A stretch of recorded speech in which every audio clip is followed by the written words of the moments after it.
이 28장과 29장은 다윗과 솔로몬의 이야기로 연결됩니다. 지금까지는 다윗이 주가 됐죠. 다윗이 그 다음 세대인 솔로몬의 이야기로 이렇게 이어지는 겁니다. 그러니까 다윗의 이야기에서 솔로몬 시대 이야기로 가고, 이제 역대상은 그렇게 마치지만 역대하에 가면 이제 솔로몬의 이야기로부터 시작해서 이제 나머지 유다 왕의 이야기로 이어집니다. 근데 이제 이때 다윗이 왜 이제 그 시대에서 솔로몬으로 이어지느냐 하는 것은 다윗의 때가 다 되었기 때문에 그렇습니다. 이때 다윗이 나이가 어느 정도 됐을까 생각해 보셨습니까? 다윗이 30대 왕이 되거든요. 30의 왕이 돼서 그가 통치하는 기간이 40년입니다. 그러니까 이때 나이가 한 70 정도 됐을 때죠. 이 70대 때 이제 그의 아들에게 왕위를 물려줍니다. 그래서 내일 본문에 보면 29장 22절에 보면 솔로몬이 왕으로 등극하는 것을 볼 수 있어요. 즉위식이 있는데 지금 즉위식을 하기 위해서 지금 사람들을 다 모은 것입니다. 모아서 이제 내 아들 솔로몬에게 왕을 넘긴다 하는 그 얘기를 하는 겁니다. 그 얘기를 하기 전에 이제 다윗이 여러 가지를 생각하지 않았겠어요? 자기 시대가 가고 다음 세대가 오고 또 자기도 나이가 들고 그랬으니까 이제 모든 것을 정리하면서 이제 권면을 하는 겁니다.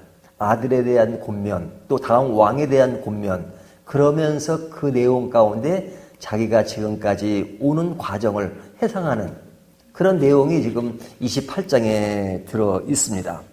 그래서 이제 오늘 본문이 주는 메시지 가운데 두 가지를 좀 살펴보면 다윗 시대에 이루어졌던 이야기를 다시 한번 회상하고요. 그 다음에 되어질 일에 대해서 솔로몬에게 권면하는 내용인데요.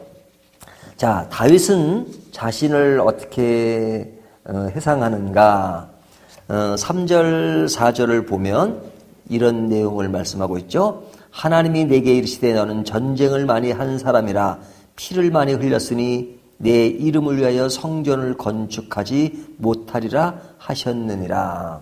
그러니까 늘 강조되지만 솔로몬이 아니라 다윗은 성전을 건축하고 싶었지만 그러나 성전을 건축하지 못했다. 그것은 그가 나라를 정리하는데 시간을 보내야 했기 때문에. 나라를 정리하는 것은 뭐예요? 대부분 전쟁하는 일이었죠.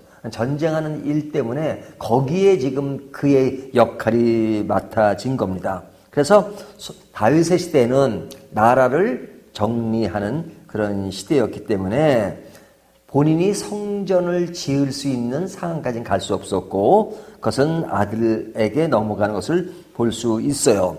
하지만 본인이 성전은 짓지 못하지만은 그러나 그가 하는 일은 뭐였어요?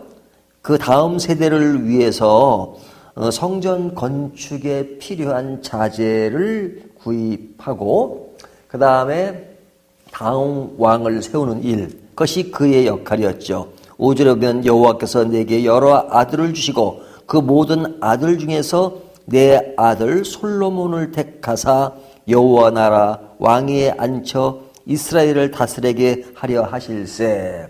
자, 솔로몬이 이제 왕을 이어서 새로운 나라를 이끌어갈 것이다. 그러죠? 다윗은 자기 자신을 말할 때 내가 이 나라의 왕이다 이렇게 말하죠. 하지만 솔로몬에 대해서는 뭐라고 말해요?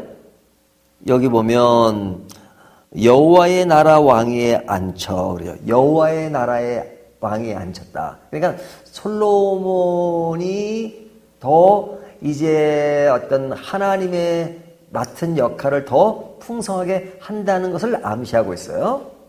그러니까 본인은 솔로몬 왕을 세우고 그 다음에 성전 건축에 필요한 자재들과 그 다음에 그것을 일할 수 있는 많은 사람들을 잘 조직을 하고 그리고 나서 그 솔로몬이 하나님 나라의 법도와 계명에 따라서 그 모든 일들을 잘 진행하기를 원하는 이야기를 하고 있는 거죠.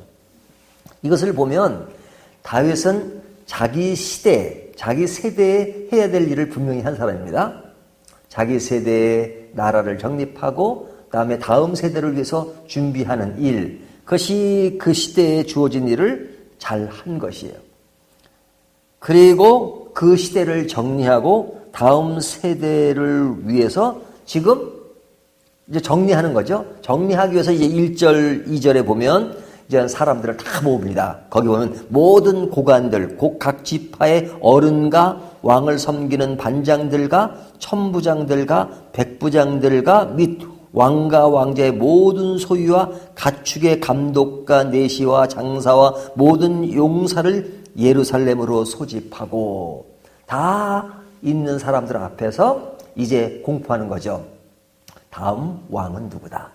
그리고 그가 이렇게 할 것이다 하면서 자기 시대를 마무리하고 다음 세대를 넘겨주고 이제 자기 역할을 마무리하는 겁니다.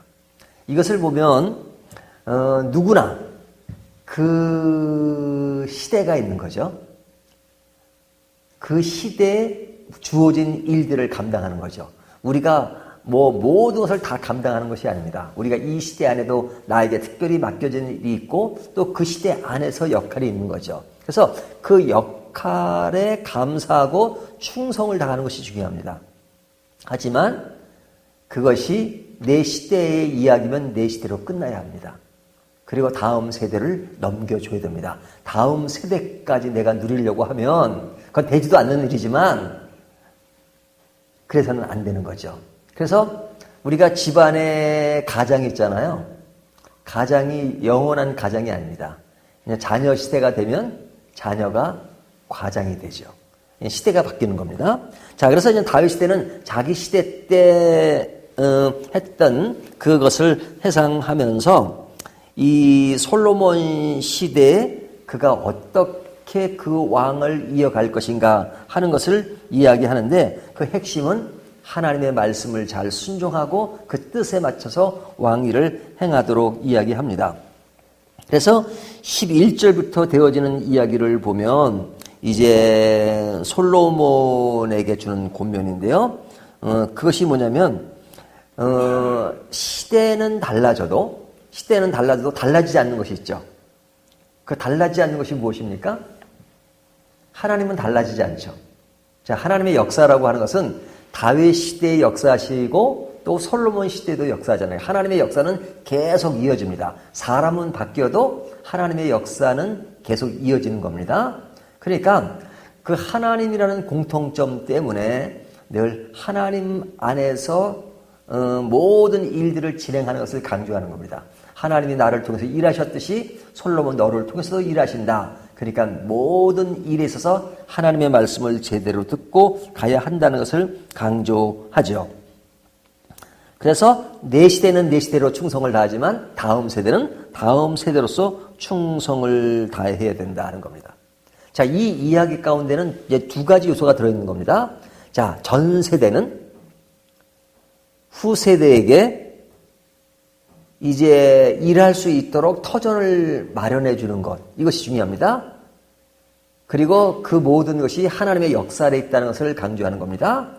또 반대로 후세대는 전 세대를 무시하면 안 돼요. 전 세대로부터 이어지는 것이지 어느 날 갑자기 자기 시대 때 모든 것이 딱 되는 건 아니란 말이죠.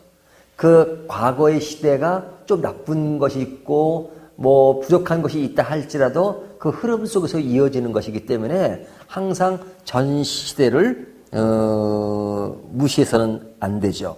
왜? 전, 후가 다 있는 것 때문에 그렇습니다. 그래서 오늘 이제 오다가 여기 교회 오니까 이제 막 새들이 울어요. 뻐꾸기 우는 소리가 뻐꾸 소리가 들리더라고요. 우리 사모님이 이제 까마귀에 대한 얘기를 좀 이렇게 얘기를 나누게 됐는데 이 까마귀라는 새는 효에새라 그러잖아요. 효에새. 그래서 그 부모에게 효도를 한다는 얘기할 때 까마귀를 예를 많이 듭니다. 이 까마귀는요, 그 부모가 늙으면 까마귀 새끼가 먹여 살린대요. 그래서 효에새라 그래요. 까마귀를 효에새. 근데, 그 부모 세대와 이 자녀 세대의 어떤 그 아름다움들을 잘 이렇게 묘사하잖아요. 그러니까 이 다윗의 아름다운 것은 뭐냐면 자기 시대의 역할은 다 끝나요. 그건 끝이에요. 그리고 이제 그 자녀 세대로부터 너는 이제 왕이 되어서 나를 잘 돌봐야 돼. 나를 먹여 살려야 돼. 뭐 이런 것을 강조하지 않아요. 자기 시대에 바라는 것이 아니라 그 다음 세대가 내 시대를 위해서 무엇인가를 해줘야 된다는 그런 맥락에서 그 세대를 이어주고 그러는 참 못된 겁니다. 전 세대는 후세대를 완전히 도와야 되고 그 세대가 일할 수 있도록. 그러니까 다윗이 성전 건축에 대한 얘기를 할 때도 보면요. 저는 이렇게 얼핏 들으면 뭐 다윗이 시간이 남으니까 뭐 성전 자재를 만들어주고 그 다음에 이제 뭐 사람의 조직을 다 해주지만 그 정도로 아니라 28장 29장을 보면요. 뭘 강조하냐면 설계도까지 다 제공합니다. 하나님이 이런 설계를 했다. 그러니까 내 마음대로 설계하지 말고 하나님이 이건 알려주는 이 설계대로 해야 된다. 여기에 강조점은 하나님이 하신다는 것을 강조가 있지만 그러나 그 모든 것을 그냥 다윗 시대 때 다 준비해 주는 겁니다. 설계도 준비해 주죠. 자재 준비해 주죠. 그 조직해 주죠. 그러니까 어찌 보면 진짜 밥상을 다 차려준 거나 마찬가지예요. 물론 이제 그것을 실제 감당하는 일도 쉬운 일은 아니었죠. 하지만 다윗은 그 역할로 충분히 하고 바라는 게 없었어요. 바라는 게 있다면 하나님 제대로 믿어라. 그리고 하나님을 섬기면서 나라를 통치해라. 욕심 부리지 말고 정말로 하나님의 뜻에 맞게 일을 해거라. 이거예요. 권면의 의도는. 그러면 솔로몬 시대는 어때야 돼요? 그 부모의 그 간곡한 그 권면, 그것이 무엇인가를 캐치하고 살아야죠. 그리고 부모는 바램을 갖지 않았지만 그 아들 때는 부모를 존중하고 그때 시대의 모든 것이 이어져서 지금까지 오고 있는 것을 존중하고 가야 되죠. 이런 관계가 잘 되면 좋겠어요. 그렇죠?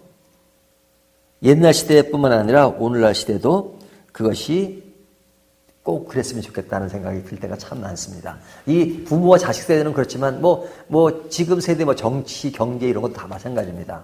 이게 어떤 발전되는 과정 속에서 전 세대를 무시하지 않고 후세대를 위해서 희생하고 하는 것들이 잘 조화가 되면 참 좋겠다는 생각이 듭니다. 오늘 이 말씀을 통해서 우리 시대의 역할은 있습니다. 시대의 역할을 잘 감당하고 그리고 전 세대를 존중하는 것, 후세대를 위해서 헌신하는 것, 이것이 얼마나 중요한 것인가 하는 것들을 본문이 주고 있습니다.